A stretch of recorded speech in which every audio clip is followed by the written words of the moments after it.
Hello, everybody. How are you today? Hello, hello.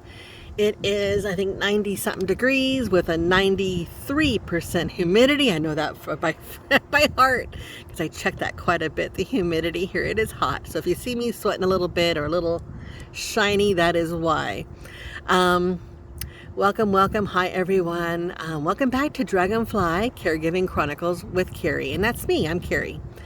I was going to share some other things this time, but something came up this week and I thought it took precedence. It was more important to share. So hopefully you find this post helpful to you, this video.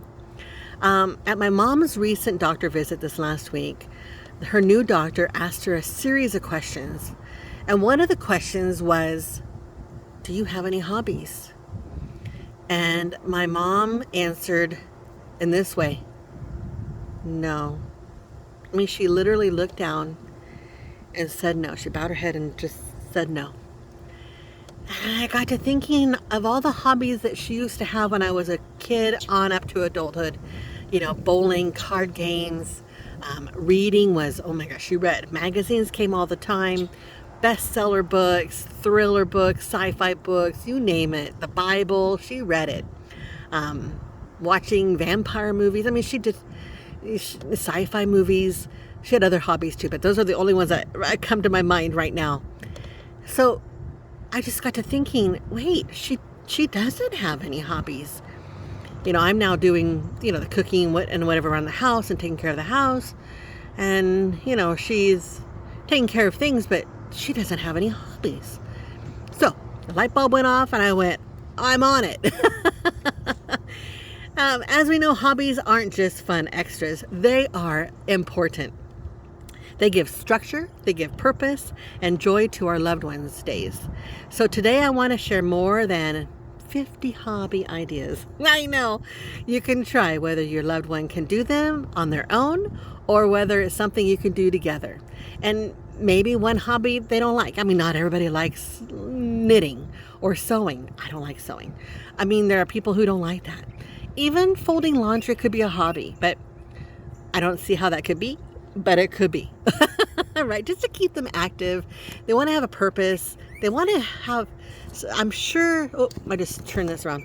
I'm sure your loved ones wants to maybe complete something, like start something and complete something all on their own, or with your help, maybe with a little bit of your help, but not 100% of your help. I'm just assuming. I could be wrong, but that's where I'm at in my journey right now. So here we go. I don't know how many sections, and I'm going to go on my notes, which is right to that side of the page. So if you see my eyes going that way, that is because I'm looking at my notes, okay? Quiet and mental hobbies, like they could be done solo by themselves or shared activity. Let's start with quiet hobbies that can keep the brain engaged, like word searches, crossword puzzles, Sudoku. They're great for the memory. I just learned of a new one, diamond art. And it's not really new, but it's new to me. I have friends who do it, and I've seen it, but I've seen these really big, massive canvases they've done. But they have smaller versions. They have like key-size versions, coaster versions, an 8x10, 12x16. They go up, right?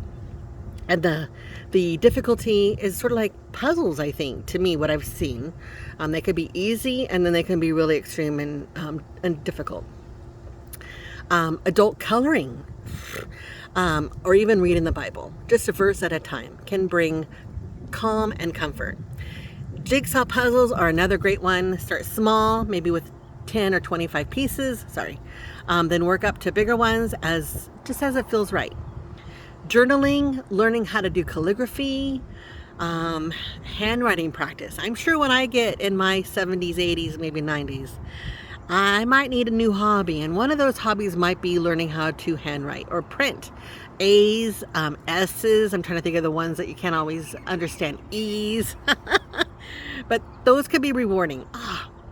The next one is crafts and hands-on projects, also solo or shared. Most of these are going to be things they could do together or by themselves, with a limited interaction, okay? For those who like to work with their hands, crafts can be wonderful. Think like crocheting, knitting, needlepoint, even a simple sewing project like a pillow or a scarf, or hemming pants, or a hole in a sweater or a shirt. Other ideas like scrapbooking, oh, I used to do that. Origami, my daughter loves origami. Painting, like a paint pour, where you put 3 different colors in a cup and you pour it on a canvas. Or a coaster, a tile coaster. You can get the tile coasters at Habitat for Humanities, or a discount thrift store that has maybe a whole bunch of tiles on hand, maybe a box of tiles that someone had extra when they were remodeling their house, or a marketplace, right? Or on a wine bottle. You could do a paint pour over a wine bottle, vases, so many things. It's so pretty. But be sure you put down plastic, whether it be a plastic tabletop from, let's say, the dollar store, like a tabletop, what do you call that, cover? Or I put down pee pads for the doggies. I put those down to catch the extra from the paint pours, because it does get over. It does go over. It spill over. It is, like I said, it's messy, but it is fun. Clay modeling, Lego building, DIY magnets, do-it-yourself magnets made from leftover paint pours. Those are creative options too. These all can be done alone, but they're also perfectly done side by side with a caregiver. Games with cards, and even like board games. A simple deck of cards can open up so many hobbies. Solitaire can be done alone. Go fish, play spades or hearts. Those can be played with others. Then of course there's checkers. I like dominoes, chess, Connect 4, Jenga. Don't forget bingo. Oh, bingo's fun. That can be done both social, and it could just be done. It could be done exciting. Be exciting. Playful and mobility activities. Play doesn't have to have an age limit. Simple movement-based hobbies like a slinky, jacks. You ever played jacks when you were young? Oh my God. Fidget toys. They're all over the place. That can help with mobility. You can get those fidget toys at the dollar store. There's also Play-Doh, beanbag toss, balloon toss. I don't know if you want to do balloon toss. I guess if you blow up the balloon, but maybe not a water balloon. Stacking blocks, yeah. And one of my favorites is the shape sorter ball. Remember the one you got at Tupperware way back in the day, and it had the ball had all the different shape cutouts, and then you had the shapes in your hand to put in those cutouts. So like the circle can't go in the square and vice versa. I like that one. Or you match the shapes. Yep. These are great for dexterity and problem solving, and they can be done alone or with encouragement from your caregiver. Digital and phone games. So I know a lot of us have phones. Some of you have computer games or tablets. So if your loved one has a phone, there's a ton of games that you don't have to pay for, and they don't wear down your battery or mess up your phone, like Candy Crush, Tetris. But if your loved one's comfortable with technology, there's those games. There is memory matching games. There's Scrabble. Yeah. Not everyone likes the screen, and I totally get it, but for some, these are easy and engaging.